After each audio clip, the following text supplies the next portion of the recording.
지난 사흘간 포항에서 코로나19 환자가 9명이나 발생했는데 모임방과 포교원 등 주로 어르신들이 이용하는 소모임을 중심으로 빠른 확산세를 보이고 있습니다. 경주에서 지난 보름여 동안 발생한 23명의 코로나19 확진자는 대부분 산양삼 설명회나 다단계 판매업과 연관된 것으로 밝혀졌습니다. 여러분 안녕하십니까? 포항 MBC 뉴스입니다. 지난 사흘간 포항에서는 코로나19 환자가 9명이나 발생했습니다. 특히 모임방과 포교원 등 주로 어르신들이 이용하는 소모임을 중심으로 코로나가 확산되고 있는데요. 강재명 포항시 감염병 대응본부장은 지금 포항은 대구의 3월과 같은 엄중한 상황이라고 말했습니다. 이규설 기자입니다. 포항시 북구 죽도동의 한 건물. 이곳은 어르신들이 모여 담소를 나누거나 화투놀이를 하는 이른바 모임방입니다. 그런데 이 모임방 관련 확진자가 며칠 사이에 9명까지 늘었습니다. 최초 확진자는 지난 22일 성모병원 입원 과정에서 확진 판정을 받은 70대 여성. 이후 모임방 이용자와 밀접 접촉자 175명을 검사했더니 확진자 8명이 추가로 확인된 겁니다. 저희들이 경로당 문을 닫았기 때문에 그 길을 안 가는 대신에 시내 곳곳에 있는 크고 작은 모임방, 이것은 오래전부터 운영되어 왔던 것 같습니다. 거기에 어르신들이 모여서 장시간 모여서 얘기하고 식사하고. 죽도동 어르신 모임방 79번, 88번 확진자는 포항시 불종로에 있는 원융사 포교원에도 출입했습니다. 포교원과 관련해 33명이 검사를 받았는데 이 가운데 3명이 확진 판정을 받았습니다. 문제는 이들 60, 70대 확진자들이 주로 전통시장과 목욕탕, 식당 등 다중이용시설을 자주 이용하고 시내버스를 타고 이동했다는 사실입니다. 지금 전국적으로는 감염자가 줄고 있지만 포항은 제가 판단하기에는 지난 3월 대구 경북 유행처럼 지금 엄중한 상황입니다. 사정이 이렇다 보니 포항시는 코로나19 지역 감염 확산 반지를 위해 대시민 호소문까지 발표했습니다. 또 최근 코로나 확산의 원인을 제공한 어르신 모임방 50여 곳을 찾아내 폐쇄하는 한편 다음 달 중순까지 노인 일자리 사업과 경로당 운영을 전면 중단하기로 했습니다. 경주에서는 추가 확진자가 나오지 않아 누적 확진자 91명을 유지하고 있으며 지난 25일 요양보호사가 확진된 경주 명화의 집은 추가 감염 예방 차원에서 코호트 격리에 들어갔습니다. MBC 뉴스 이규설입니다. 경주시는 어린이집 야간 연장 보육을 10월부터 확대 운영합니다. 야간 연장 어린이집은 맞벌이 가정에서 야간에도 영유아를 안심하고 맡길 수 있도록 오후 7시 30분부터 9시 30분까지 연장 보육하는 어린이집입니다. 경주시는 2회 추경에 전담교사의 인건비 지원율을 80에서 100%로 상향해 전액 무료로 이용할 수 있게 했습니다. 포항시 장기면 수성사격장 반대 대책위와 수성리 주민 60여 명은 수성사격장 입구에서 주한미군 아파치 헬기 사격 훈련 전면 중지 항의 집회를 열었습니다. 주민들은 해병대 제1사단 관계자에게 훈련 항의문을 전달하며 아파치 헬기 사격 훈련 때는 전화조차 받을 수 없는 엄청난 소음과 진동에 시달린다며 고통을 호소했습니다. 지난 2월 지역민과 사전 협의 없이 강행된 주한미군 아파치 헬기 사격 훈련은 수십여 년 동안 소음과 진동 피해를 참아온 주민들의 소외감과 분노를 폭발시키는 계기가 됐습니다. 포스코 에너지가 지난해 연료전지 사업 부문을 분할해서 한국 퓨얼셀을 설립했습니다. 그런데 분사 이후 10개월이 넘도록 정상 가동되지 않고 있고 고용 불안에 시달려 전직을 신청한 직원만 70명이 넘습니다. 박성아 기자가 보도합니다.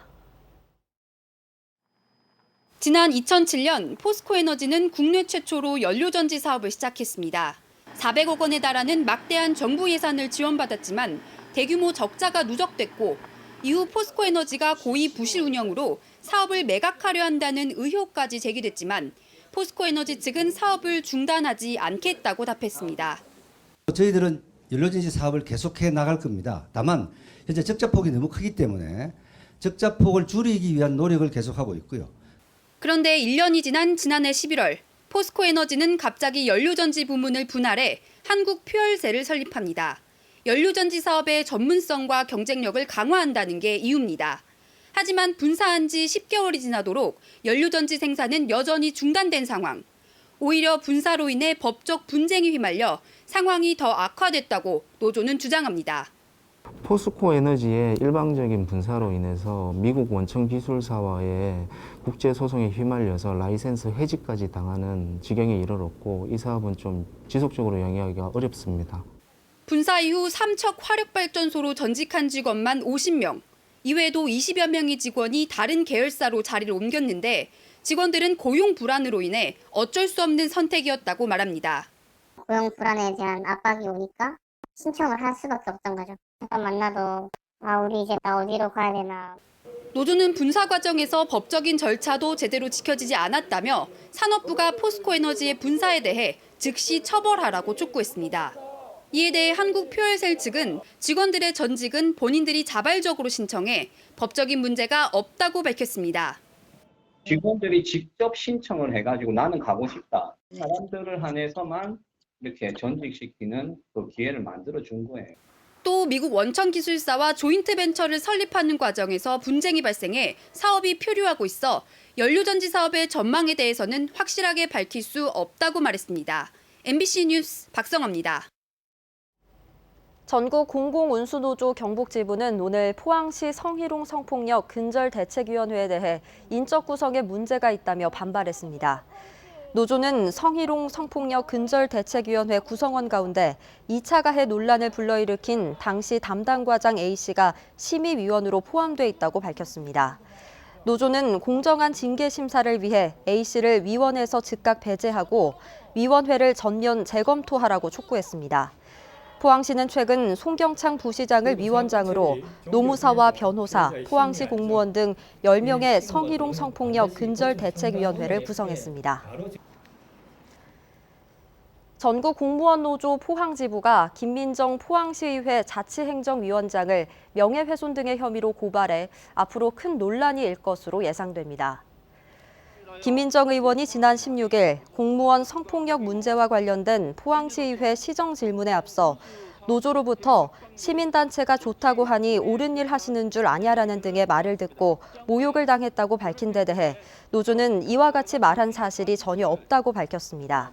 또 공무원 노동자의 인격이 침해될 수 있어 김민정 의원을 찾아갔는데 약속 없이 찾아가 사과하라는 요구에 사과했는데도 불구하고 또 사과하라고 하는 것은 시의원과 공무원의 갑을 관계를 드러낸 것이라고 주장했습니다.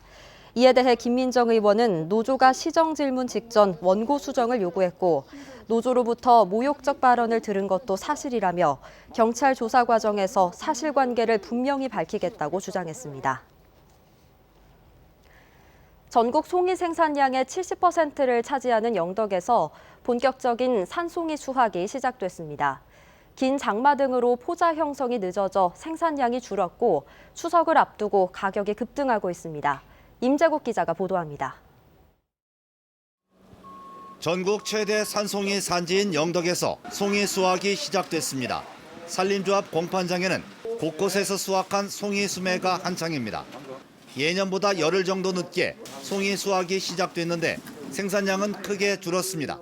품질은 지금 따보이 작년보다는 월등하게 낮고 송이 양은 작년 정도 보면 될 것 같습니다. 첫 수확 후 사흘 동안 거래된 산송이는 하루 평균 40kg 정도로 지난해에 비해 절반 이하로 떨어졌습니다. 공판 가격은 1등급 1kg에 50만 원대, 지난해 같은 기간에 비해 무려 3배 이상 급등했습니다.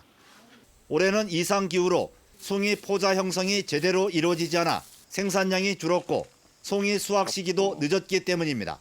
올여름에 긴 장마로 해가지고 포자 형성이 좀 늦었거든요. 그래서 송이가 지금부터 시작하면 10월 말까지 나고 가격은 추석이 지금 있어가 그런데 가격은 지금 현재 거품이 좀 있죠. 영덕군 산림조합은 앞으로 보름 동안 적당히 비가 내리고 기후 조건이 맞으면 송이 생산량은 늘 것으로 보고 있습니다. 지난해 영덕의 송이 생산과 매출은 19톤에 35억 원, 산림조합은 올해 50톤 80억 원을 예상하고 있습니다. MBC 뉴스 임재욱입니다. 코로나19는 조선시대로 보면 역병에 해당하죠. 조선시대에도 역병이 돌 땐 명절 차례를 지내지 않았다고 합니다. 차례나 제사가 반드시 지켜야 하는 전통은 아니라는 얘기입니다. 정동원 기자입니다. 안동 하회마을의 고택 중 하나인 화경당. 조선 중후기 유학자 류의목 선생이 쓴 일기 하와일록이란 책이 있던 곳으로 현재 한국국학진흥원에 기탁돼 있습니다. 1798년 8월 14일, 즉 추석 하루 전날 일기를 보면 천연두가 극성을 부려 마을에서 의논해 추석에 제사를 지내지 않기로 정했다고 돼 있습니다. 추석을 앞두고 코로나19란 역병이 도는 요즘과 같은 상황이었습니다. 후손된 입장에서는 상당히 송구스럽다는 생각을 가졌을 겁니다. 그러나 그것보다는 역병을 빨리 퇴치하는 거리 두기가 더 우선이었기 때문에 그런 결정을 하지 않았나 생각합니다. 이보다 53년 뒤인 1851년 안동의 유학자 김두흠 선생의 일기엔 천연두가 이웃마을까지 침범해 차례를 행하지 못했다는 기록이 있고 초간일기, 계암일록 등 조선시대 안동 일대의 상당수 일기에서 비슷한 내용이 있는 걸로 봐서 조선시대에는 역병이 돌면 차례를 생략하는 걸 당연하게 여긴 것으로 보입니다. 하회마을 화경당 고택에서 대를 잇고 있는 주손 류세호 씨 역시 이번 추석은 건너뛰기로 결정했습니다. 우리 맞이 경위 애미야, 둘째 이현이 애미야, 그리고 막내 지희야. 이번 추석은 내려오지 말고 각자 집에서 조심하면서 지내도록 하자. 집안에 우환이 있으면 제사를 지내지 않았다는 풍습에서도 알 수 있듯이 융통성 있게 행해지던 제사에 반드시 지내야 한다는 강박관념이 생긴 원인에 대해 학계의 정설은 없습니다. 다만 조선 후기 신분제가 무너지면서 양반 문화인 제사 봉행을 통해 평민들의 신분 상승 욕구가 표출됐다거나 성묘, 묘사, 기제사, 차례 등 다양했던 제사가 명절 차례와 기제사로 집중되면서 이것만은 지켜야 한다는 사고가 고착됐을 거란 해석을 내놓고 있습니다. MBC 뉴스 정동원입니다. 내일도 쾌청한 가운데 일교차가 크게 벌어지겠습니다. 다가오는 추석 연휴 동안에도 경북 동해안 지역은 대체로 맑은 날씨를 보이겠는데요. 다만 수도권과 영서 지방에는 비 소식이 있습니다. 귀성길에 참고하시기 바랍니다. 조주경 기상캐스터입니다. 사계절 중 유독 가을 하늘이 높아 보입니다. 이맘때가 공기 중의 먼지양이 가장 적은 시기이기 때문인데요. 여름 동안의 내린 비가 공기 중에 있는 먼지를 씻어주면서 깨끗한 하늘을 볼 수 있는 겁니다. 하지만 가을이 깊어감에 따라 일교차도 커지고 있습니다. 밤사이에 기온이 뚝 떨어지면서 안개가 자주 끼겠고요. 서리가 내릴 가능성이 있습니다. 농작물 관리에 유의해 주시기 바랍니다. 다음은 자세한 지역별 날씨입니다. 내일 경북 동해안에는 대체로 맑겠습니다. 아침 기온은 10도에서 13도로 시작하겠고요. 한낮에는 23도에서 25도 분포로 오늘과 비슷하거나 1도 정도 높겠습니다. 울릉도와 독도도 종일 맑은 하늘 볼 수 있겠습니다. 아침 기온은 울릉도 16도, 독도 18도고요. 한낮에는 울릉도와 독도 21도에서 22도로 예상됩니다. 동해상에서는 조금 전에 풍랑주의보가 해제됐지만 내일까지는 너울성 파도에 유의하시기 바랍니다. 바다의 물결은 동해 전해상에서 0.5에서 2m로 비교적 잔잔하게 일겠습니다. 경북 동해안 지역은 추석 연휴 동안 대체로 맑은 하늘 볼 수 있겠습니다. 날씨였습니다. 경상북도 교육청과 포항문화방송이 개최한 경북 청소년 에코보트 경연대회가 지난 26일 포항 운하광장에서 열렸습니다. 경연대회 결과 경주 안강제일초등학교와 포항 포운중학교, 포항중앙고등학교가 금상을 받았습니다. 이번 행사는 코로나19로 행사 규모를 축소하고 엄격한 방역 기준 아래 치러졌습니다. 경상북도는 추석 연휴 기간인 9월 30일부터 10월 4일까지 감염병 관리와 비상진료를 위한 대책 마련에 들어갑니다. 코로나19 발생 상황 등을 고려해 추석 연휴 기간 시군별 한 곳 이상 40곳의 선별 진료소를 운영해 신속한 진단 검사가 가능하며 확진자 발생 시 입원 치료가 가능한 감염병 전담병원 4곳도 운영합니다. 응급의료기관 31곳은 24시간 상시 비상진료 체계를 유지하고 연휴 기간 문 여는 병의원 463곳, 약국 455곳은 운영 계획에 따라 지정 운영하는 등 응급환자 비상진료 체계를 구축합니다.